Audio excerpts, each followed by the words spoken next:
Galaxy S4 is the most popular member of the 5-inch 1080p Android royalty, and it improves on just about every specification of its predecessor. The smartphone ships in a retail box with pretty standard contents. You get an AC adapter, micro USB cable, and a headset. The Galaxy S4 can work with a number of additional interesting accessories, but those you will have to buy separately. The screen has grown to 5 inches, and the Adobe RGB screen setting provides you with much more accurate colors, solving the unrealistic colors issue of the AMOLED displays of old. With the high pixel density that stems from the 1080p resolution and Super AMOLED's natural advantages, the Samsung Galaxy S4 packs what is arguably one of the best displays on the market right now. Despite the larger screen, the Galaxy S4 has virtually the same footprint as the Galaxy S3, and it's slimmer too. The size of the new Samsung flagship also compares favorably to that of the HTC One, even though the HTC smartphone packs a smaller 4.7-inch screen. The plastic used for the Galaxy S4 has a hyperglaze finish similar to that of the Galaxy S3, but with a new, more sophisticated texture that changes depending on the angle you are looking at it and the available light. It's not the most attractive smartphone around, but it's quite practical as it helps keep the weight in check while allowing Samsung to keep the user-replaceable battery and expandable storage.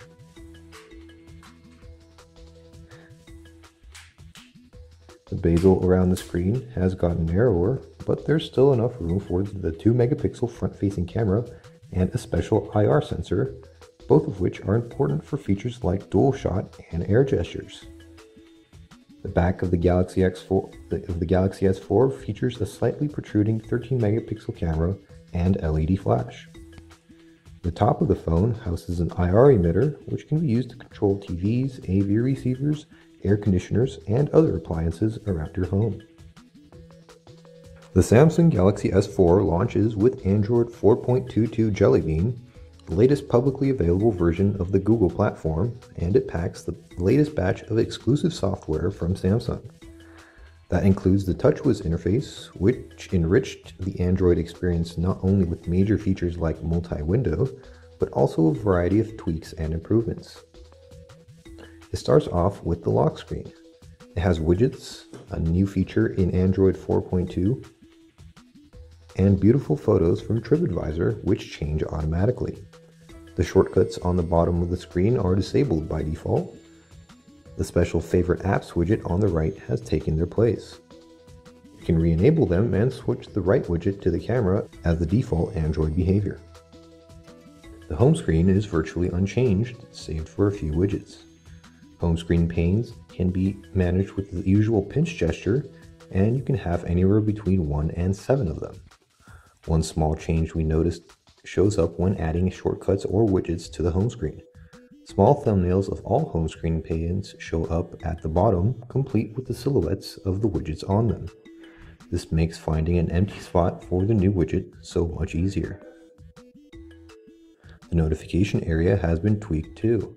The usual arrangement of toggles, screen brightness slider, and notifications is still in place, but you can view all toggles at once, similar to Android 4.2.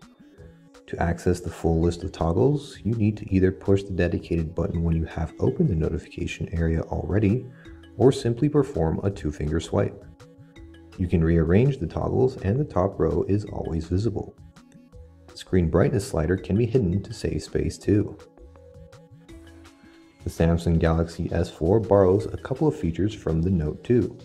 One of them is multi-window multitasking, which can be enabled by long pressing the back key. It allows for 2 supported apps to run side by side on the screen.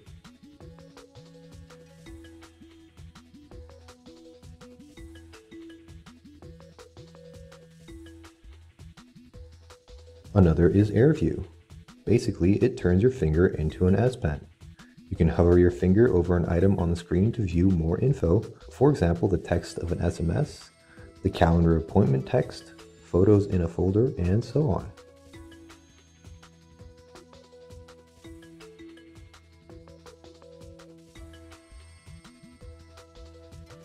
Air gestures are a completely new thing. In a Kinect-like twist, the Galaxy S4 can be controlled by waving your hand some distance in front of it. It can be used for scrolling, changing active tabs, skipping songs, and answering calls. The Smart Screen feature grew two new options, Smart Scroll and Smart Pause. The first is an accelerometer-based scroll that prevents accidental scrolling by disabling itself when you're not looking at the screen. The second option, perhaps the more useful one, automatically pauses video playback when you look away from the screen and resumes when you look back. The camera interface has been reworked and is now based on the Samsung Galaxy camera. The interface is greatly simplified and hides most of the features in the mode carousel, which offers helpful images and descriptions to help out new users.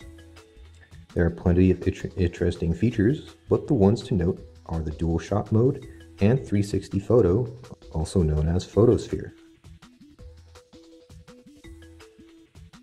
We have the Snapdragon 600 base version of the Samsung Galaxy S4 here, which is the version many countries will get. Samsung went with a higher clock speed, making the S4 the fastest phone we've tested.